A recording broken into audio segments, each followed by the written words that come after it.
Egypt, what a wonderful and beautiful place. I'm here to tell you some great things to see and great new things to experience. Egypt's main language is Arabic Egyptian. Luckily, quite a few people know English because there are so many tourists. You could also always go with a guide who can translate for you. Egypt has a pretty nice climate. Year-round, it has an average low of 65 degrees Fahrenheit and a high of 95. It also barely rains, so you don't have to worry much about your trip being rained out. It's best to go in January because it's a nice temperature, a low chance to rain, and the sun is out for a long time. The worst is December. Egypt is located at the very northern and eastern tip of Africa. It is surrounded by Libya, Sudan, Palestine, and Israel.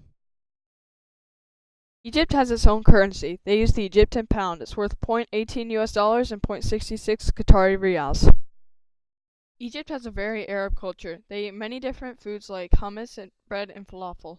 When you walk in the streets, you see many places selling this and even more people eating. They have big shopping areas called bazaars. In these areas, they sell just about anything and is a good place to get stuff. Their main religion is Islam. 94% of the population are Muslim, with the majority of the other 6% Christianity. They have three different social classes. There's a high, middle, and low class. These classes don't interact much. They also aren't determined on wealth, but who they were born to. Egypt has had a history full of bloodshed and war. The Egyptians had their own religion, worshipping the gods, and everything they did were to them. They controlled the country in dynasties from 3100 BC until 322 BC, until the Persians conquered them. They ruled for about 300 years until the Romans took over, who controlled for 670. Then the Mamelukes controlled, and then the Ottomans until the 1700s. After Napoleon controlled Egypt when French invaders took over. He showed them some of the new things that were going on in the world that they'd been left out of. He also started uncovering some of the ancient Egyptian temples and stuff. Egypt tried to be like other countries, which got them bankrupt. Soon Britain conquered the French and control of Egypt. Muhammad Ali ruled them from 805 to 1849 and led them through a very eventful period, which gained him the title as the father of Egypt. When he died, Khatif Ismail, a member of his dynasty, took over his work. The Nile is where ancient Egyptians had to live off of.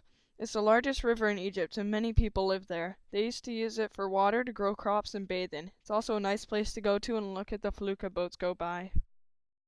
Karnak Temple is the biggest temple in Egypt. It's dedicated to the Egyptian god Amon-Ra. It was under construction and enlargement from around 2055 BC to 395 AD. It's one of the few great temples to visit, though. Abu Simbel is probably one of the most recognized places in Egypt. It's dedicated to Ramses II. It has 4 big statues of him out front. It was currently under restoration from bringing out of the ocean. Before Ramses, it was dedicated to Hathor of Absek. After Ramses, it was dedicated to Amon-Ra, the sun god. There are 3 main pyramids in Egypt. This is because they have the Great Pyramid and are guarded by the Sphinx. It is supposed to hold their dead body in it and has a passage to the afterlife. There are about 40 pyramids overall in Egypt. There are sphinxes scattered all over Egypt, but there's a main one at the Great Pyramid. It has the head of a woman, often replaced by the king, the body of a lion, and the wings of a bird. It's one of the most symbolized things with the pyramids. Egypt is a wonderful place. It's great to go visit during summer vacation. It has a unique culture and many famous things for you to see. If you want to go out and see a new place with a very rich history, then Egypt's the place to be.